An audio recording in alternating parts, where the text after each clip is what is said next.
Dive into the dynamic world of high school sports. Whether you're a seasoned athletic director, a newcomer to the field, or simply curious to learn more about this exciting profession, this podcast is your go-to resource for inspiration, education, and a deeper understanding of the game-changing decisions that shape the world of high school athletics. Welcome back to another episode of AD 360. I'm Greg Vandermade, and we're thrilled to have another guest on the show today.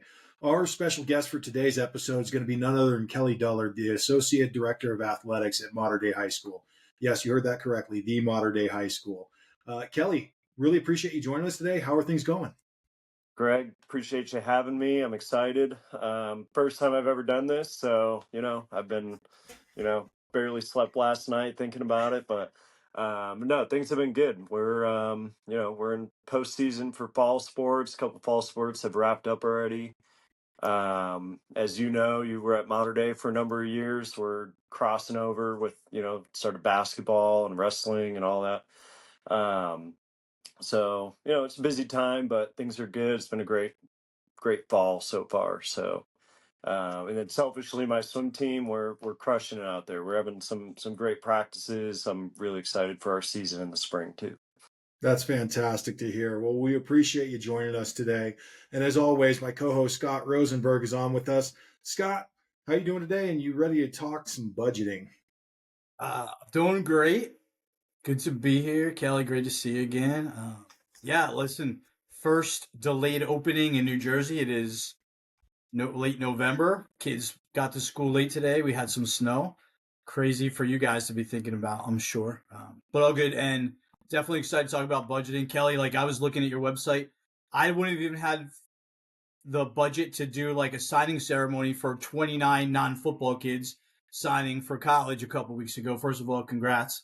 But even that, there's so many differences, right, across the country with the number of kids you have in the school participating in athletics, where they're headed. So I'm really excited to learn your perspective on some of this because it's probably a little bit different than mine was.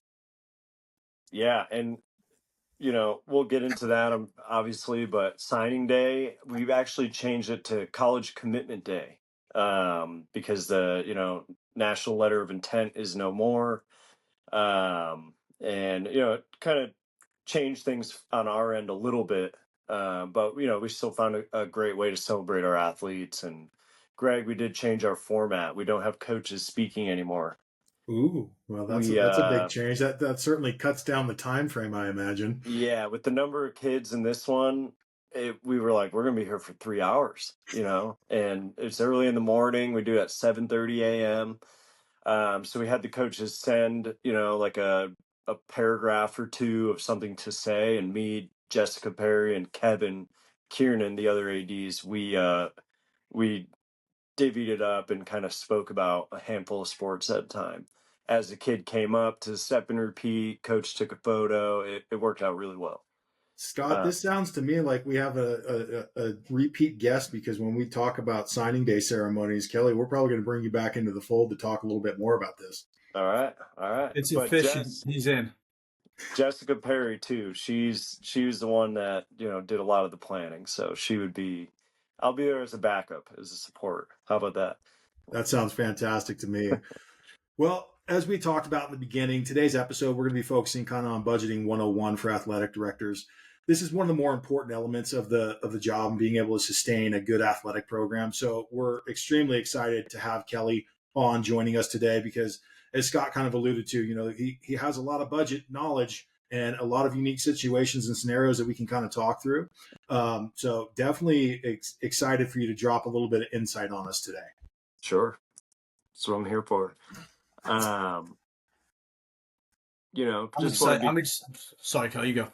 No, guys, I was just going to say, I don't have any, I was a business minor in college, but a lot of the budgeting tips that I'll probably give trial and error, trying new things like that. So I'm excited to share, some of the things I've picked up along the way. I was going to say, I'm excited again, California, private school, different type of budgeting than New Jersey, small public schools. So we're going to have a couple more guests on in the future to talk a little bit about maybe how different it might be based on budget size and stuff like that. So I'm so excited to hear your perspective because I don't have that perspective right now. And I think that that's a great segue for us to kind of just dive right into the episode. First question for you, Kelly. Like, how important is a well structured budget for you to have successful programs at Mater Dei? Well, it's very important, right? And it's critical because, it provides clarity on the priorities of your athletic program. Um, Having a well-structured budget, obviously everyone would probably be like, yeah, of course, that's important, right? But there's a lot of things that people might not think about, right? And the differences in the private school and public school, I was thinking about this the other day.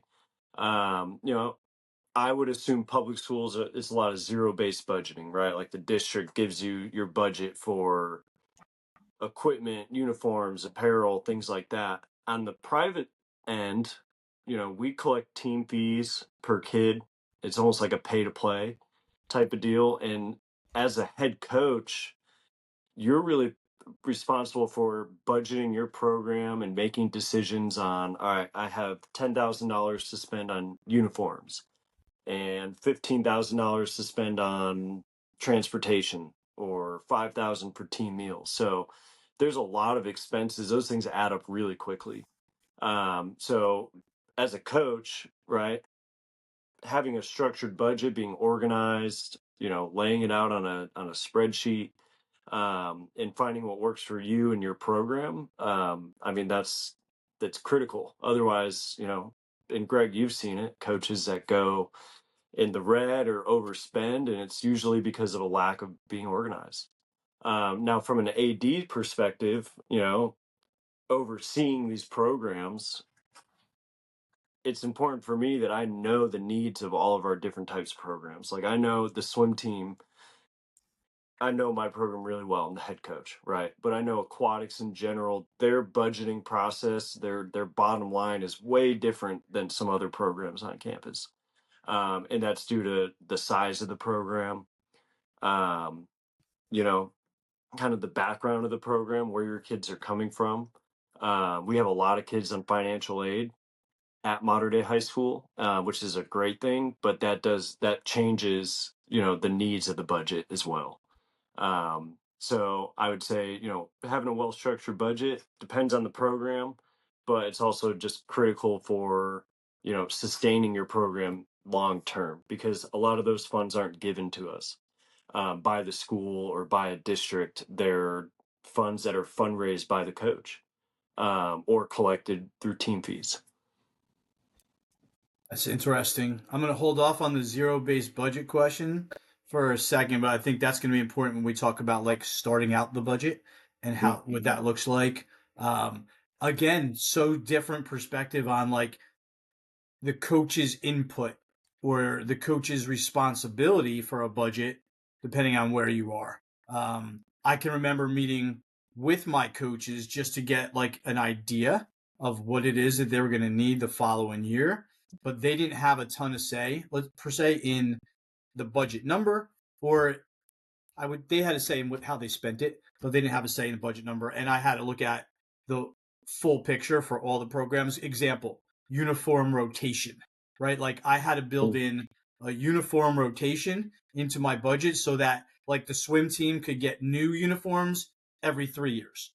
But if you wanted a new uniform, swim is probably the worst example. You always need new uniforms. Shouldn't say it that way, but if a specific program wanted to get new uniforms more than once every 3 years, then that was kind of on them.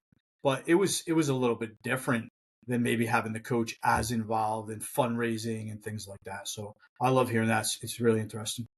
Yeah, and I actually did in college, my undergrad program is sport management, Springfield College, Massachusetts, and I did a practicum my junior year with the high school AD public school. And very similar to what you said, there was a rotation for uniforms and certain equipment. And after each season, the AD, he would meet with the coach and basically ask him like, "Hey, what's on your wish list?" And he had a timeline for, okay, in 2 years I can take care of this because XYZ sports are, in front of you. And it would just kind of rotate that way. The private school, hey, if you have a donor, if you raise money, if you're smart with your money, and you're our baseball coach that wants to build a brand new stadium, which I can talk about in a little bit, um, and you have the funds, go ahead and do it. It's really a matter of just getting city approval at that point. So the funds, you have a little bit more say in the private end as a coach. You know what's interesting? And I wanted to bring this up at some point in budgeting. When I got to my school, the way the previous athletic director dealt with coaches in their budget was to basically ask for that wish list, right?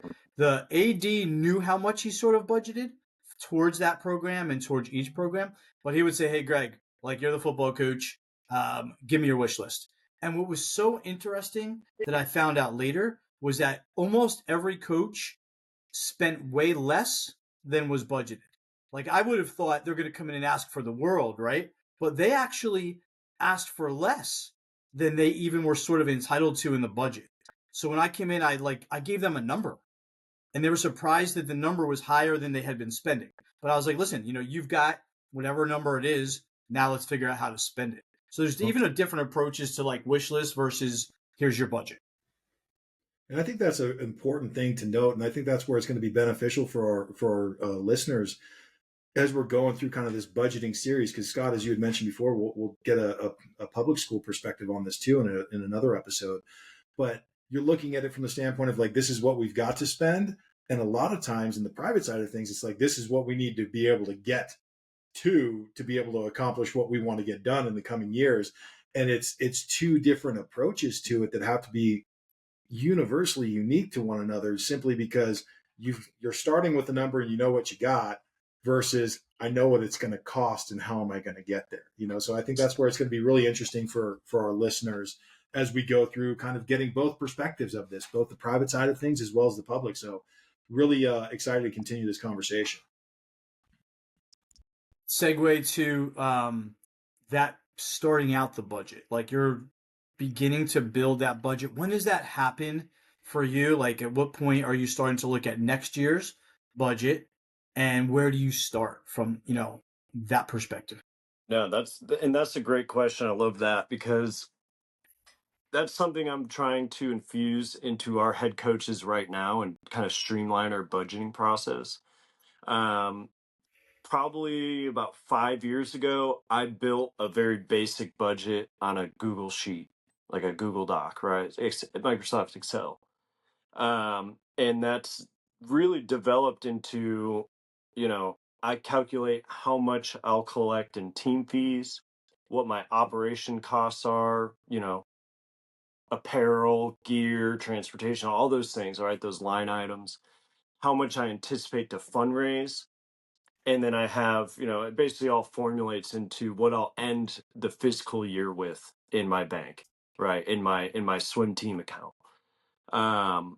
And it took me a little bit to kind of get that started, but each year what I do is I look at last year's budget, right? You got to start by last year. Okay, what did I spend on Nike apparel? What did I spend on meet entry fees? And that gives you your, kind of your starting point for the upcoming year so that okay, I spent $2,000 on entry fees. Yeah, maybe this year we can afford to add an extra tournament or an invitational and spend an extra couple $100 because I have 10 less kids, right? And my apparel costs will go down. So starting off last year's budget, again, being organized, tracking everything, being accurate with your numbers and what your costs were. That's where you need to start each year is based on last year's completed budget. And if that's accurate and reliable, then that's your best friend, right? You can always look if you get a quote for something, um, you'll know if it's too high or too low, or if it's really a good price. It'll also help you keep track of the expenses and things that you need to buy throughout a school year. Um, every year, looking at my budget, it's all in order chronologically. So my very first line item, that's the first thing I bought in the physical year, and then it goes down from there. So I look at last year's, let's say it's July or August. And the first thing I see are team meals at the end of summer camp. Last year I spent $500 to feed my program on the last day of camp right before school starts. It's almost like a reminder, okay, yeah, I need to plan this team meal. And I know what I can spend on it. So again, being organized, being accurate, being detailed, they all seem like really just common sense type of things, and they are. But it's just so important that you have that, because that, like I said, that's your best friend going into a new year. Well, and I like how you kind of take the notion of like the year itself, right? We're not just focused on the season, because one of the things that's definitely different within the private realm, probably more particular to California, is you're budgeting for a year. And when we say a year, we're not just talking the swim season. You're having to put money aside and figure out what you're going to be doing in July, even though you're not competing until the spring of the following calendar year, right? And Yep. I think that that's such a huge component, and can't stress the organizational element enough. Love the fact with the spreadsheet of being able to keep tracking numbers, looking at historical numbers. That's also great, I think, for ADs to have that visibility in your realm, because when there is a coaching changeover, you at least kind of have an idea or a baseline of, okay, new coach, here's what has been the historical. Not saying you have to do this identically, it's your program, you have the opportunity to do what you want to do, but here has been the processes in years prior and how we've been able to be successful from a financial perspective. So I love the fact how you kind of make note of like, hey, a camp meal, we're doing this in July or August. You're planning out the entire calendar year with your budget, which is, I honestly think is probably somewhat more unique to the private side of things versus the public side, and definitely want to get Scott's thoughts on that as well. First of all, I was going to say the same thing in terms of like coaching changes. So the athletic director wants to grab, I think, those spreadsheets, those budgets from all of their coaches individually, as much for transparency and just knowing themselves, but also for like those coaching changes. No reason, again, for a new coach to have to reinvent the wheel, yet they can put their own stamp on things. It's great to be able to look back at something like that for a new coach to be able to have as a resource. So yeah, and in terms of like starting out, being organized and having the right data, knowing who you've dealt with in the past too, right? Like one of the things I was thinking about in this episode is it varies, like your vendors. How do people, like, you may be able to, Kelly, like call up your Nike rep. Your Nike rep may be coming to you and be saying like, we have a great deal because you're Mater Dei and we can help you out here. Some people have to go through a bid process. So like, having that data from the past is wildly helpful, no doubt. And take it a step further, right? Having that data, I can look back 4, 5, 6 years eventually and see how prices have increased with the same vendor. And that will help me if you are an AD or a coach that needs to get 3 bids. Having that data will help you. Okay, these costs are going up, astronomically. It's time to find someone new. Or again, hey, I found a new vendor. Let's see how it compares.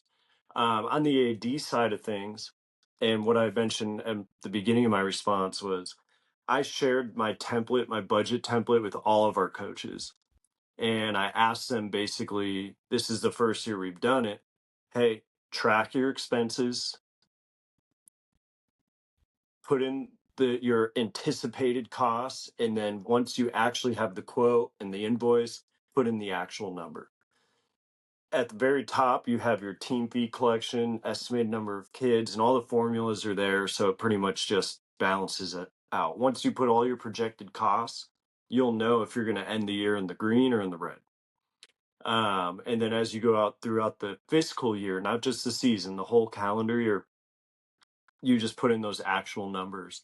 And that gives myself, our other 2 athletic directors here at Mater Dei, access to see, all right, how's our boys soccer team looking financially, right? Because again, on the private side of things, the accounting procedures are a little bit different than a public school. Everything's delayed about a month. And I try to tell these coaches, you need to track your own expenses so you know if you can afford to buy something. So I'm really excited going into next school year, that first head coaches meeting to be like, all right, let's take a look at your budget from last year. And this is now what you work off of. So I'm in year 5 of doing this myself. They're all in year 0 pretty much. And next year will be year 1. And I think it'll be a really great resource for the coaches. And as an AD, if I'm signing a PO or authorizing a payment, I can pull their budget up and, you know, sign that with a little more confidence rather than just kind of be like, all right, please don't overspend. just Hope just you can afford this. just hoping that it's in there, just hoping that it's in there. And I think that some of the good points too that were just talked on this is one, obviously on the private side of things, how there is kind of like that trailing number, right? And being able to have that visibility, you have to have the accountability there individually, both as the coach and then the AD is going to want to have that. One thing that I did like you talking about too is like you have the historical view of this. So maybe a vendor has increased and you need to get additional bids, or maybe costs have just gone up in general due to inflation. You can then be transparent with your families and saying, this is why my fees are more expensive this year. Because last year we paid X, Y, and Z for these line items, and now we're paying double X, Y, and Z for these line items. And it helps you justify when you have to make increases to your participation fees. So I really like the thought process there. And I think, Kelly just gave you the baseball steal sign just now. Like, did you see that? I think that was like steal as opposed to, yeah, he must be right on, man. No, you're exactly right. That's part of that too, and I'm telling these coaches, we're in the meeting, I'm saying that I don't, it's all coming back to me now. But you're absolutely right. It's, hey, this is now what to collect per kid, because there is a formula at the bottom that basically takes your total number, your operation costs, and divides it. It's very simple and tells you, all right, you need to collect $800 per kid to break even at the end of the year. Right. So you're totally right. It justifies what you're charging your program if you're at a school where it's pay to play. And justifies why it's that number. Right. yeah. And I think that that's, Yep. this is going to kind of play into my next question. I'm going to kind of add a Sure. little bit to it too, because knowing the private side of things personally, there's something that I think some of our listeners may not be knowledgeable of on that front. This is going to be kind of a two-part question. What are the key components to building out your athletic budget, for the respective programs? But also with that, when you're thinking about key components, I think one area that's a little bit unique to private schools is additional coaches that you have to have the funds for as well, that you've got to build in, because there's only going to be so many that are paid for, quote unquote, by the school itself, that are budgeted for on the actual school side budget versus the athletics budget. So if that makes sense, kind of the two-part question, what are the key components and kind of how do you build that out? And then also like coaching has to be factored into that, I would assume, correct? Right. So, that is a good question. I'll do my best to, I'm going to try to paint a picture, right? And Greg, you've been here, you've dealt with the budgets here. I'm sure other private schools, they might operate similarly, but also on their own terms as well. And I would be shocked if many public schools operate this way. So pretty much we have two different budgets within our school. We have an operational side, which is called the school side, and then you have your custodial budget, which is where coaches collect their fees. That's like their checking and savings account. On the school side, that's money given to the program from the school. So they'll give us a small budget, like you have $6,000 in your school side budget that can be used toward pretty much anything. Official costs, uniforms, if you need to rent a facility, things like that. And again, $6,000, it's not a ton of money if you're going to try to go rent a gym for a month because your gym's down. Right. So it's minimal. So we really rely on that custodial side. And that's where you collect your fees, all that money comes in. So as a head coach, you pretty much you want to spend all that money that the school gives you, right? They'll give you a small allotment for transportation, which might cover the whole season. It might not. Depends what your schedule looks like. If it doesn't cover all of it, then guess what? It's coming out of coach's pocket on your team fees, aka your players and your families. Um, those are more like program specific costs. Your fixed costs, right? The non-negotiables. You got your salaries, you got facility maintenance, you have insurance, things like that. The school will pay for that in season, right? Mater Dei High School will give our coaches, hey, you get 5 assistant coach stipends. Here you go. If you want more coaches than that, guess what? It's coming out of your family's pockets and you're fundraising for that extra person. If you want to pay them more, they do have that flexibility. Um, but basically, those are some of your components, right? Your fixed costs, salaries aren't going away. You have to pay insurance. The school will help our coaches with that to a certain point. If you really want to run a big program, and Greg, you've seen our football staff, our boys basketball coaching staff, some people might look and be like, wow, they have 15 basketball coaches. It's more than the whole team. But that coach, our head coach, has fundraised for those people, those individuals. So, I don't mean to go off on a, tangent here. I'm doing like I said, I'm going to try to paint a picture of the types of budgets that we have. Um, a lot of things within your athletic budget, those are things people don't think about. Coaching salaries, your insurance, and then you get into like professional development and your special events, right? Like your fundraising costs. The school's not going to help you put on a fundraiser. You need to come up with the funds through your fees and your collection to kind of, you know, invest some money so that you can put on a good event, rent a venue, things like that, and then hopefully turn a profit and fundraise for your program. Um, Another thing people don't really think about or, kind of put a slush fund together for are your unexpected repairs. Um, just the other day, our pool heaters went down. The school will help us, but only to a certain point. If it's going to cost $60,000 to fix them, they'll probably ask me as the swim coach or the athletic department, me as an AD, hey, is there any way you guys can help out with this repair cost? And it's really important that you budget for those unexpected things. And then the last example I'll give are our lockers, right? At a public school, that might be on a wish list or rotation. Okay, the baseball team needs new lockers in their locker room because they're old, they're broken, blah, blah.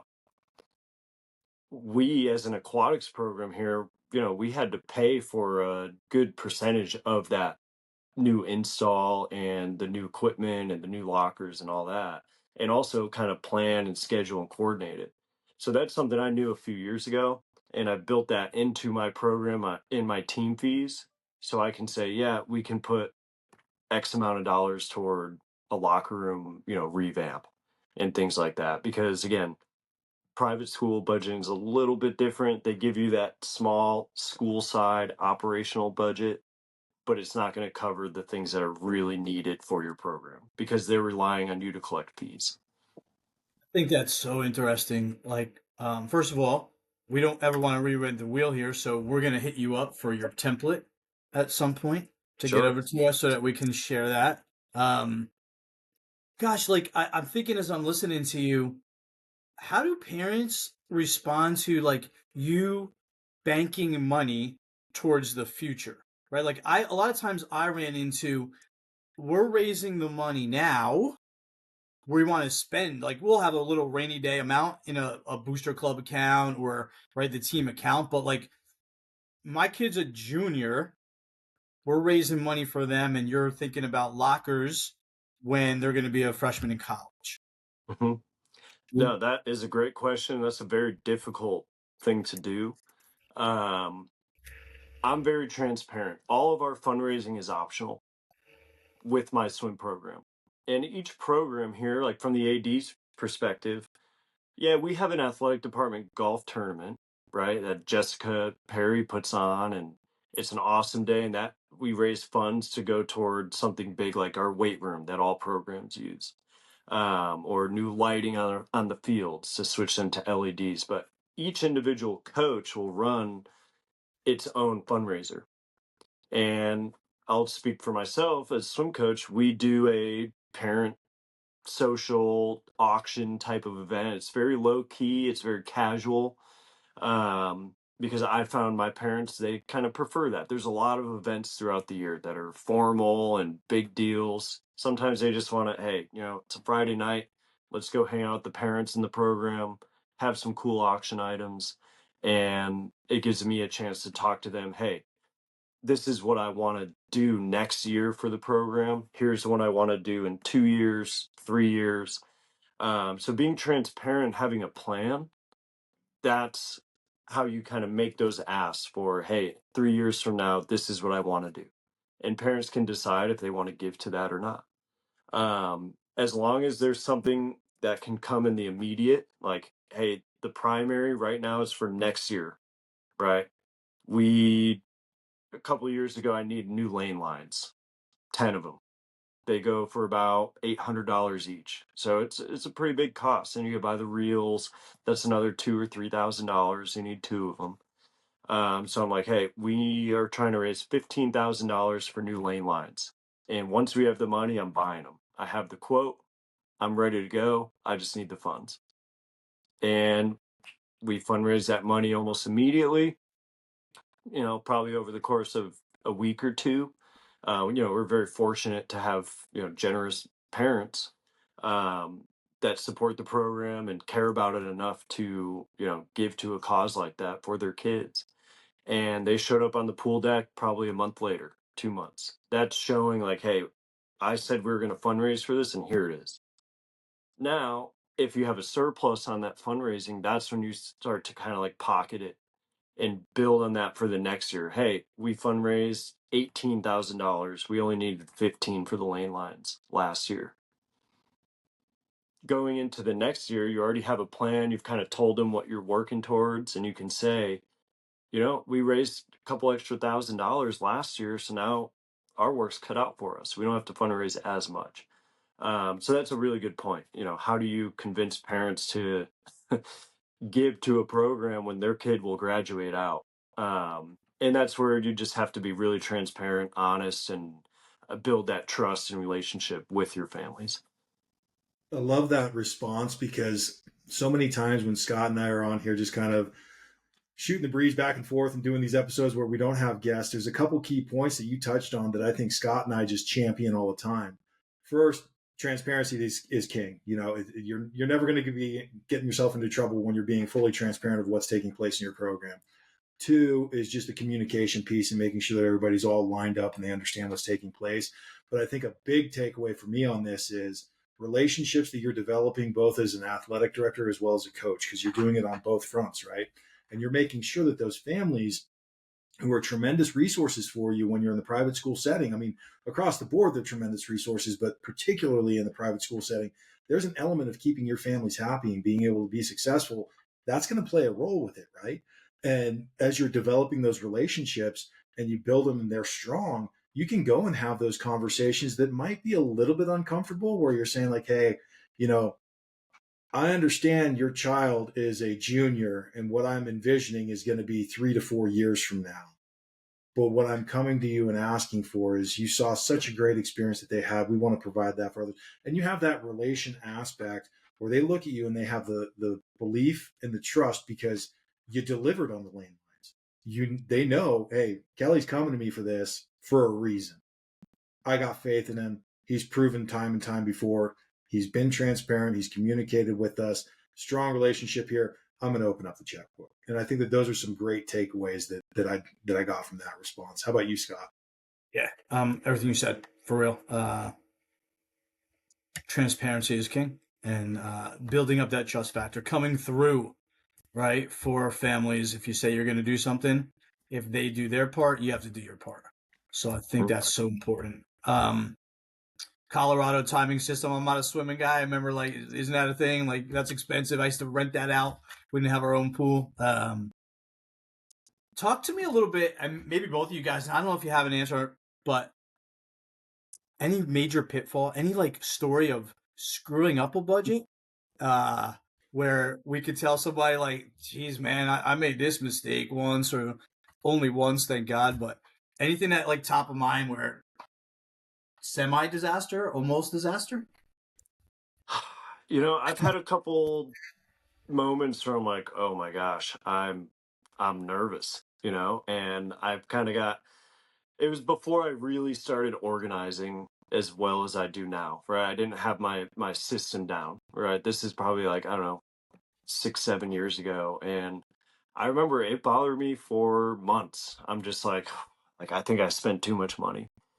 It's no like it wasn't like a critical like example like you just asked for. It was nothing in particular. It was just I was very unsure and uneasy about what I was spending. And they were all costs. I'm like, I have to buy hotel rooms for our team. We have a meetup in NorCal that we're bussing to. And then the dinner happened, and I'm like, oh my gosh, it was $2,000 more than I anticipated, right? And I didn't have it all like well thought out. Um, and luckily it all worked out, and it came down to the wire, and our fundraiser went well, and it was all fine. But that's just the type of person I am. I'm like, I don't feel organized. It's going to bother me and keep me up at night. We've had some coaches in the past go in the red a little bit. Greg, Yeah. and basically what happens, mistakes happen sometimes with our business office, right? And this isn't a knock on anybody. This is just the way it works, right? You submit your PO, purchase order, or a check request, and it's not processed through our business office for a month or two, or something gets lost, right? That happens. There's so much paperwork. Our coaches every month they get a copy of their project report so they can see all the line items spent and whatnot, and there's a number at the bottom that shows what their account holds. But if that PO they turned in 2 weeks ago isn't listed on there, and that PO is for $10,000, well, that number at the bottom is not accurate, right? That's outdated really quick. So we've had coaches, right, especially new ones, before they know the budgeting procedures at the school. Oh, okay, here's my number. I'm good. I have more money to spend, blah, blah, blah. And they had not forgotten, but you turn things in the office. We're all busy, right? We're coaches. A lot of them are teachers. They're giving out homework. They're grading papers. Um, and they forget they've turned in a $20,000 PO for new uniforms or a soccer goal or something like that. So that number at the bottom might have shown, oh, I got $8,000 in my account. Well, guess what? You got to subtract 20. And some coaches have learned the hard way from that. And that's why it's really important with my template and spreadsheet to track every expense that doesn't happen. You got to And balance the fortunately, checkbook, right? You got to That's balance what I yeah, was just gonna say, Scotty. balance the Like, exactly. checkbook, and yeah, I should try and do that more in my own house. I know, but like you got to balance the checkbook, otherwise you could be in trouble. That's what I'm hearing out of That's that for sure. essentially that's exactly what it is. Yeah. But as a coach, you can't blame them, especially if they're a walk-on coach. They're not on campus all the time. They're probably expecting that number to be accurate, you Yeah. know, and that's not unreasonable in my opinion. But that's the way it works. You can't rely on that number from a report without auditing every line item to make sure that all your POs are reflected. And I think that's fortunately, where, if you don't mind me jumping in, Kelly, sorry. I think that's yeah, yeah, where yeah. like athletic directors can be so helpful with their coaches, right? Like that's the leadership side where it's like you've got to be in constant communication with your coaches. You should be sitting down with them, I feel like, in those cases and going over that with them and making sure that like you're setting the example. But again, just communicating, whether it's at the water cooler or whether it's a formal meeting in the office, like that's the kind of AD that you need to have as a coach who's going to make sure that they keep you in line, because it's just too easy with all those other things that you said, like to miss something. Mhm. Yeah, really important that as a coach you communicate with your AD. And there's some coaches that's hard. It's a personality thing. Some people aren't as comfortable just, hey, I need help on this, or hey, let me tell you about this. Some people have different situations where if you're our tennis coach, we don't have tennis courts on campus. So they're hardly here, right? That's hard. It's a hard Yeah. dynamic, right? Every sport's a little bit different. Every person's different, obviously. But yeah, that communication with your head coach as an AD, you have to go out of your way to make sure you're asking the right questions. You can't rely on the coach to just come to you, and some might, but some won't, right? And as an AD, it's your responsibility to seek them out and ask those questions, to make sure you don't get in a situation where, oh wow, we're $20,000 in the hole. you know And I think that brings up a good question. Whether it's you're looking to add to your reserves, or maybe you got yourself into a little bit of a financial pickle. Um, what are some of the effective ways for athletic programs to really kind of generate additional revenue? Like, are there ways that they're able to properly capture funds, whether that's fundraising, ticketing, streaming, things like that, additional sources for them to kind of tap into, to ensure that there is ways to generate that additional revenue when you've already done your fundraising, you've already collected your fees, but now you got to a point where like, hey, I think this is the time of year where we might want to try and generate some additional funds. What are some of your thoughts on that? yeah, I think there's always room and opportunity for that. I think it's really important that you don't come off like you're nickeling and diming families either. um you know you don't want to be the person or the department that has 30 fundraisers throughout a year, right? Because that kind of turns people off. They're like, well, you're always asking me for money, right? I think it's really important to have like a flagship event, like we do our athletic department golf tournament. That's an annual thing. It's not going anywhere. And then on the side, we do have some other things, like we've talked about starting a phone-a-thon to really get alumni involved. And they're very basic concepts. It's nothing new, but it's really just putting in the work and taking the time to make it happen can go a really long way. And it's not just about money either. It's about building relationships, kind of like we talked about a few minutes ago. And I know that you guys wanted to ask about like corporate sponsorships. So I'll just dive into that right now. That's huge. If you have a DAC board, like a Daktronics board or a video board, you should be seeking out local businesses of your the parents in your program or companies, right? And representing their logos on your video boards at games, at practices, throughout the school day, whatever. That's a great way to generate passive income. It doesn't take a lot of time, and it's a win-win. It's a very mutual benefit for that company or business and for your program, whether you're the AD or head coach, right? You can do that either. It depends on your school structure. But using things like utilizing your video boards, right? Or even buying A-frames and getting them printed, right, through a print company. It's a low cost, but it'll go a long way um, toward generating extra revenue for your program. So I think local business is huge. And again, it might even help them more than it helps you. Um, and then having that flagship event is really important, because then people can rely on it. They know every spring or every summer we have, the golf tournament or the school auction or whatnot. And I'm sure every school does something like that. But if you do have control over your own program's fundraising and you're not doing that, that's something to really look into, and, just sit down for like an hour or two a week and really plan that out with your staff or your AD. Definitely some great Love that. thoughts there. My last question, maybe a tougher one, right? Is what happens if you have to cut? Like any strategies if all of a sudden you've got to cut your budget, somebody says you have less or you fundraise less. Like, have you had to do that? And how do you do that but obviously keep like the quality of the program at that same level?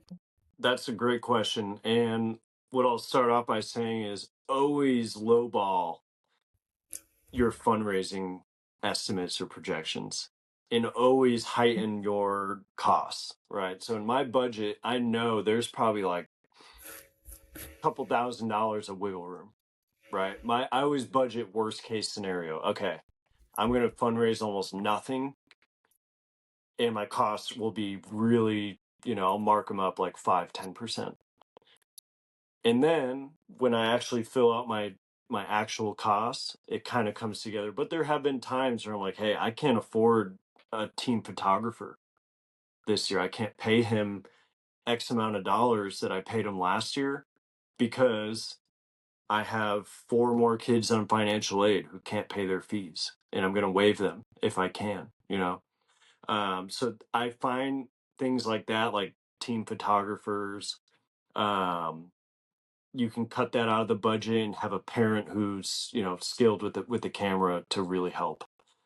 Those are Yeah, it's smart. I mean, those are those are luxuries, right? I'll pay our photographer if we can, but if we can't, then what, I'll find an alternative and get someone to either volunteer their time. You can also utilize families who, hey, coach, we really can't afford this right now.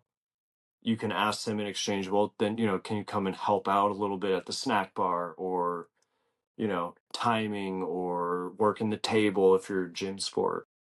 One thing I just thought of for extra revenue, going back to the last question really quickly, merchandise sales, concession stands. Again, they sound very simple, they're very basic. Your school might have a situation where you're not allowed to do that as a head coach, but if you're an AD and you can, sell gear and apparel. Parents love that. I'm constantly being asked by parents, hey, how do we get the sweatshirt that my daughter has? And that's the official team gear. So I always over order a little bit so I can sell them at our competitions. And that's a good way to kind of generate some passive income for your program.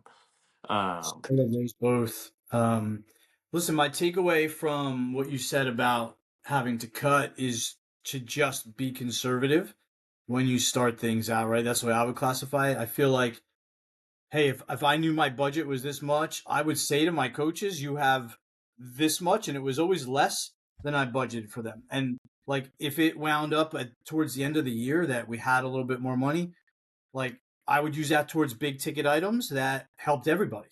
Mhm. Whether that was software that helped everybody, whether that a stim machine for the trainer's office, like whatever it was, I'd rather have that at the end. Again, probably should treat my own house like that a little bit more at times, but be conservative to start out the year. And then again, with experience, you can sort of see those trends and see that maybe you don't have to be as conservative, but you got to get that baseline down. No, exactly. And then once you get more comfortable with it, you can, you'll be more comfortable, or maybe a little more bold, pulling the trigger on a big purchase that's beneficial for your program. And you look at it, everything is like kind of an investment. All right, I'm investing this money into my program to get a better product at the end, right? Yeah. Or to build a positive reputation in the community or locally or whatever it might be. Everything that you spend for your program, you're expecting your kids to get a better experience because of it. And I think it's really important not to lose sight of that. Right on. Fantastic information. I think I'm going to round us out for the final question.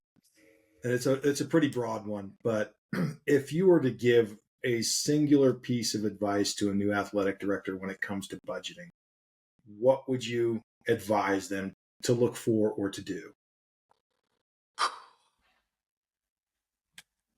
I would say don't be afraid of it, right? Budgeting and numbers, kind of, a lot of people, like I said earlier, they want to just sign it. Okay, I don't want to look at the number, and I'm personal in our personal lives too.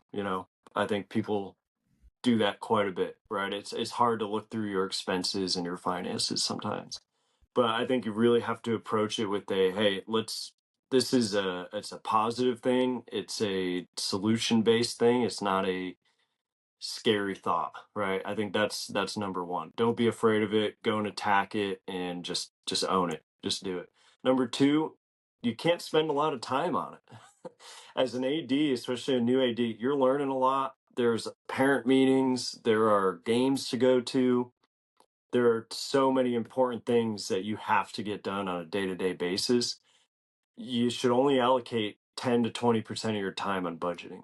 And by being organized and having that system, right, if you attack it from the start, you'll find a way to be really efficient and accurate and organized. So those would be my thing. Don't be afraid of it and don't spend too much time on it. I think those are some great closing thoughts on that. I really appreciate it. Well, folks, I Or we think let him that's go. good. But yeah, I can't just let him go. I Yeah. got a swimming question, right? Because I just got to bring it up. I proposed to my swim coaches back in the day. I'm like, can you please put numbers on the top of their swim caps? And then I need a roster that's related to the number so that, like, I could never tell who anybody was when I would go to swim meets because everybody looks the same. So I want your perspective. Like, what if you put a number? Because the name probably be too small, right, on top of them. And I mean like the top because they're in the water. So like when I'm watching them, I want a number and then I want you to have a roster with it. What's your response? That's a good thought. I've never actually heard that before. A lot of teams, they do have the names on the side, and you'll see like Katie Ledecky on the side of the cap, right? And that's generally, if you're at a swim meet, that should be bigger or big enough so that you can recognize them. But here's the thing with the numbers, right? Now you're talking about ordering custom swim caps, which Yeah, that's a good your point. price goes way up. To put a name on a cap, you're paying for the silicone caps about $10 a pop. You put a name on it, now you're paying probably $18 each. And there's a minimum order. You got to get two. So now you're $32 a kid for two caps that will probably rip in like 2 months. So when they All right. rip, now you got to put in another order. And guess what? There's a minimum order. So your cost is going to double, triple, quadruple throughout a calendar year. No So name. I got you. I got you. Listen, I can buy in bulk because I need like 10 number sixes because somebody's always going to be number six. that could, yeah, that would work too. I think the best solution though, go get a good old Sharpie and write a number on the arm or something. I mean, I can only imagine the battles that would ensue for swim numbers. That's just an additional one. I'll Right. just kind of leave it at that, Kelly. Just with our institutional knowledge on that front, I would imagine that would cause some intriguing questions and concerns amongst the swim families of why is my child number 112? Yep. Like, Yep. Brian And is Boardman this and a Michelle ranking? Cromwell. Brian and Michelle, my swim coaches, have just been vindicated by laughing at me for all those years for bringing them up. It's all good. oh, that's fantastic. And Okay. they'd all switch and it would all get jumbled anyway. And then all of a sudden number 6 would be number 12. Kids are. I can't even get them Yep. to lock their lockers in the locker room, man. Yeah, getting him to put on the right swim cap and number, that's just going to be an additional battle in your day. Right. Well, Kelly, we cannot thank you enough for taking the time to join us today and giving us that insight as it relates to private school budgeting. It is a unique animal. It's a different realm in itself. So hopefully this has been helpful for some for the folks that have tuned in this week. I think that's going to do it for this edition of AD 360. Kelly, any closing thoughts or insights before we hang it up? Not really. I really appreciate you guys having me. I will share that template, that budget template. Again, it's nothing super fancy. It's a very basic tool that, and I'm sure a lot of any ADs listening or coaches, you're probably like, oh, I already have a budget template, which is great. If you don't have one, I'm more than happy. I can email it over to you guys and you can share it with anybody who asks or reaches out. That would be very much appreciated because, as Scott mentioned, we're not trying to reinvent the wheel. You've had some great success there. I'm sure our listeners would love to be able to take it, look at it and peruse it a little bit and see how they can implement that into their own program. So, again, cannot thank you enough for joining us today. It's always great catching up with you. So, with that said, folks, if you liked what you heard today, stay tuned for future episodes. We will be taking an episode where we look at it from the public school viewpoint as well, where I'm going to be able to kind of pick Scott's brain as to how things work and seeing it from the other side of the universe, if you will. But if you liked what you heard today, please make sure you follow us wherever you get your podcasts from, whether that's Spotify, Apple Podcasts. And also, please give us a like. We appreciate you tuning in, and we want you to get those follows so you don't miss any new content, new episodes that are coming out. But with that said, from AD 360, I'm Greg Vandermade. Scott Rosenberg, Kelly, thank you again. Good luck this year. Until next time, folks. Appreciate it, guys.